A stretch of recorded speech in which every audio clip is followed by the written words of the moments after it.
Assalamualaikum warahmatullahi wabarakatuh. Salam sejahtera untuk kita semua. Perkenalkan, nama saya Imelda Mina dengan NIM 1810116000256 dari Pendidikan Ekonomi Fakultas Keguruan dan Pendidikan Universitas Pamulang. Yang saya hormati dosen pengampu mata kuliah seminar proposal, yaitu Ibu Rusmaini SPD MPDE, yang saya kasihi teman-teman semuanya. Pada kesempatan kali ini saya akan mempresentasikan seminar proposal saya yang berjudul Pengaruh Kompetensi Guru dan Motivasi Belajar Siswa terhadap Hasil Belajar Ekonomi Kelas X di SMA Negeri 8 Tangerang. Di dalam judul ini saya menggunakan dua variabel, yaitu kompetensi guru dan motivasi belajar. Pendahuluan pada bab 1 itu ada latar belakang masalah. Latar belakang masalah ini ada juga identifikasi masalah. Yang pertama, pada latar belakang masalah, pendidikan merupakan suatu hal yang penting dalam proses pembangunan suatu bangsa dan negara. Cepat atau lambatnya pembangunan bangsa sangat tergantung pada pendidikan. Oleh karena itu, pendidikan sangat berpengaruh pembangunan watak, kepribadian seseorang, sifat, nilai, dan keterampilan. Yang kedua itu ada identifikasi masalah. Pada identifikasi masalah ini, yang pertama ada kompetensi guru ekonomi kelas X yang masih rendah di SMA Negeri 8 Tangerang. Yang kedua itu ada motivasi belajar siswa kelas X yang masih rendah di SMA Negeri 8 Tangerang. Yang berikut ada pengaruh kompetensi guru dan motivasi belajar siswa terhadap presentasi belajar ekonomi siswa kelas X di SMA Negeri 8 Tangerang. Yang berikutnya ada rumusan masalah. Dalam rumusan masalah ini, yang pertama, apakah pengaruh kompetensi guru terhadap hasil belajar pada mata pelajaran ekonomi kelas S di SMA Negeri 8 Tangerang? Yang kedua, terdapat apakah ada pengaruh motivasi belajar terhadap presentasi belajar siswa pada mata pelajaran ekonomi kelas S di SMA Negeri 8 Tangerang? Yang ketiga, apakah pengaruh kompetensi guru dan motivasi belajar siswa terhadap presentasi belajar pada mata pelajaran ekonomi kelas X di SMA Negeri 8 Tangerang. Selain itu ada tujuan penelitian. Dalam tujuan penelitian ini, yang pertama, untuk mengetahui kompetensi guru terhadap presentasi belajar pada mata pelajaran ekonomi di kelas X di SMA Negeri 8 Tangerang. Yang kedua, untuk mengetahui motivasi belajar siswa terhadap presentasi belajar pada mata pelajaran ekonomi di SMA Negeri 8 Tangerang. Yang berikutnya, untuk mengetahui kompetensi guru dan motivasi belajar siswa terhadap mata pelajaran ekonomi siswa SMA Negeri 8 Tangerang. Selain itu ada manfaat penelitian yang termasuk dalam manfaat penelitian ini. Yang pertama ada manfaat teoritis.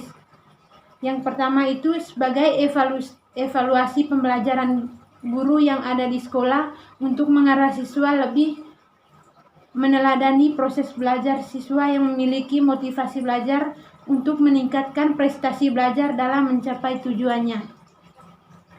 Yang kedua, sebagai bahan masukan bagi guru di SMA Negeri 8 Tangerang dalam meningkatkan kompetensi guru dan belajar serta presentasi belajar siswa. Yang kedua itu ada manfaat praktis. Di dalam manfaat praktis ini ada bagi seorang guru, bagi peneliti, bagi siswa. Yang pertama itu bagi seorang guru. yaitu untuk meningkatkan prestasi belajar siswa di dalam pembelajaran ekonomi. Sedangkan bagi peneliti sebagai bahan referensi sumbangan penulis bagi siswa maupun bagi pihak-pihak yang melakukan penulisan berkaitan dengan kompetensi guru dan motivasi belajar siswa terhadap presentasi belajar siswa. Yang ketiga itu ada bagi siswa untuk meningkatkan motivasi belajar dan prestasi belajar dalam pembelajaran ekonomi. Bagian bab 2 ini ada kajian teoritis. Di dalam bab 2 ini ada pengertian kompetensi guru. Kompetensi guru adalah kemampuan-kemampuan yang dimiliki berupa penampilan, kecakapan, keilmuan, dan sikap yang bisa memberikan penguasaan materi dan pemahaman dalam pembelajaran yang mendidik terhadap anak didik. Di dalam era globalisasi ini, guru dituntut untuk mempersiapkan diri untuk menjadi seorang guru yang berkualitas. Jadi di dalam dunia pendidikan ini, guru itu benar-benar berperan yang sangat penting sebagai pendidik ataupun pengajar, merupakan salah satu faktor penentu kesuksesan dan tujuan pendidikan. Sebagai pengajar, guru bertugas mengajar bahan pelajar kepada siswa, sedangkan sebagai pendidik, guru bertugas membimbing dan membina siswa menjadi manusia yang aktif, kreatif, mandiri, dan mempunyai etika yang baik. Itu tugas dari seorang guru. Yang berikutnya, selain kompetensi guru, ada kompetensi pedagogik. Di dalam kompetensi pedagogik ini, dalam dunia pendidikan, guru dituntut memiliki kompetensi dalam menjalankan tugas dan tanggung jawab dengan memiliki kompetensi yang diharapkan guru dengan tujuan yang diharapkan. Kompetensi pedagogik ini antara lain yang pertama, kemampuan mengolah pembelajaran, yang kedua, pemahaman terhadap peserta didik, yang ketiga, pengembangan peserta didik, yang keempat, evaluasi hasil belajar. Selain kompetensi pedagogik, ada juga kompetensi kepribadian. Kompetensi kepribadian adalah kemampuan kepribadian yang mantap, berakhlak mulia, arif, berwibawa, serta menjadi teladan peserta didik. Berikut adalah poin-poin penting dalam kompetensi kepribadian. Yang pertama, memiliki kepribadian yang mantap dan stabil. Dalam hal ini, guru dituntut untuk bertindak sesuai dengan norma hukum dan norma sosial. Jangan sampai seorang pendidik melakukan tindakan-tindakan yang kurang terpuji, contohnya kayak narkoba, penipuan, pencurian, dan aktivitas yang merusak citra sebagai pendidik. Yang kedua, memiliki pribadi yang dewasa. Kedewasaan seorang guru tercermin dari kestabilan emosionalnya. Untuk itu diperlukan latihan mental agar guru tidak mudah membawa emosi saat melakukan pelajaran terhadap peserta didik. Emosionalnya harus kontrol. Terus ketakutan itu sendiri berdampak pada turunnya minat siswa untuk mengikuti pelajaran dan dapat mengganggu konsentrasi belajar siswa. Yang ketiga, memiliki kepribadian yang arif. Kepribadian yang arif ditunjukkan melalui tindakan yang bermanfaat bagi siswa, sekolah, masyarakat, serta menunjukkan keterbukaan berpikir dan bertindak. Yang ketiga itu memiliki akhlak yang mulia. Dalam hal ini, guru harus berakhlak mulia karena perannya sebagai pendidik, penasihat bagi siswa, bahkan orang tua. Sekarang kita masuk ke bab 3. Di dalam bab 3 ini saya akan menjelaskan motivasi belajar. Motivasi belajar adalah segala sesuatu yang dapat memotivasi peserta didik atau individu untuk belajar. Tanpa motivasi belajar, seorang pendidik tidak akan belajar, akhirnya tidak mencapai keberhasilan dalam belajar. Setiap siswa memiliki motivasi belajar yang berbeda dan membutuhkan penenang yang berbeda pula. Motivasi belajar diibaratkan sebagai motor penggerak siswa dalam kegiatan pembelajaran. Jadi, motivasi belajar yang ada pada diri siswa atau anak didik dapat menumbuh semangat belajar sehingga memiliki tenaga yang lebih untuk melakukan aktivitas belajar. Selain motivasi belajar, ada juga jenis-jenis motivasi belajar. Motivasi belajar ini dibagi menjadi dua jenis, yaitu motivasi belajar intrinsik dan motivasi belajar ekstrinsik. Apa itu motivasi belajar intrinsik? Motivasi belajar intrinsik adalah motivasi belajar yang berasal dari diri siswa untuk belajar, ada kemauan untuk belajar.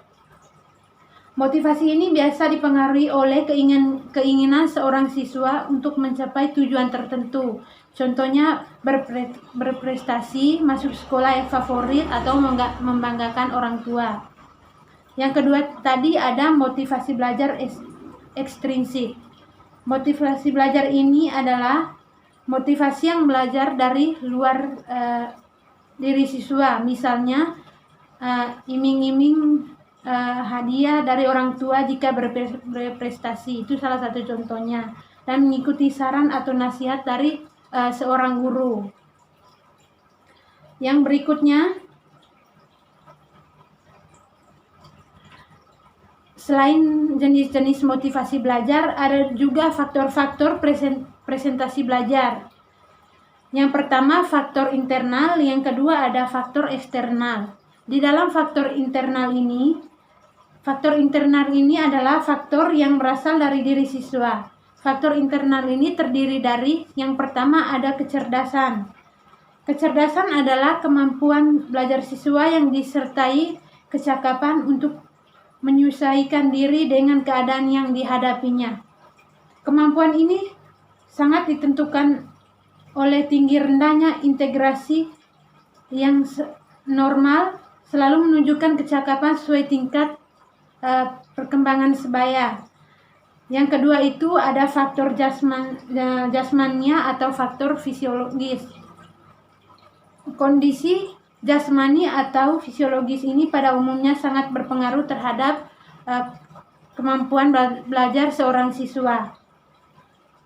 Faktor jasmania yaitu panca indera yang tidak berfungsi sebagai mestinya, seperti mengalami sakit, cacat tubuh atau perkembangan yang tidak sempurna. Yang kedua itu sikap. Sikap yaitu kecenderungan untuk mereaksi terhadap suatu hal, orang atau benda, suka atau tidak suka. Sikap seorang dapat dipengaruhi oleh faktor pengetahuan, kebiasaan, dan keyakinan. Yang ketiga itu ada minat. Minat ini adalah suatu kecenderungan untuk memperhatikan dan meningkatkan suatu secara terus-menerus. Minat ini erat kaitannya dengan perasaan, terutama dengan perasaan senang. Dapat dikaitkan minat yang terjadi karena perasaan senang atau ada sesuatu. Yang keempat ada motivasi. Motivasi adalah segala sesuatu yang mendorong seorang siswa untuk melakukan sesuatu. Motivasi dapat ditentukan baik buruknya dalam mencapai tujuan, sehingga semakin besar hasil yang didapat oleh seorang siswa. Yang kedua tadi ada faktor internal. Yang termasuk faktor internal ini, yang pertama faktor pengaruh belajar di sekolah, yaitu ada kurikulum, disiplin sekolah, guru, fasilitas belajar, dan pengelompokan belajar siswa.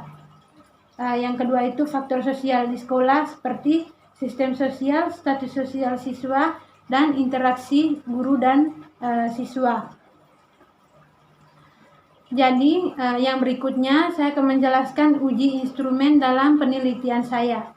Sebelum penelitian ini dilakukan, terlebih dahulu harus menguji instrumen penelitian untuk mengetahui validasi dan reliabilitas angket. ada uji validitas. Uji validitas ini adalah suatu ukuran yang menunjukkan tingkat kevalidan atau suatu instrumen. Suatu instrumen ini valid atau mempunyai validitas yang tinggi.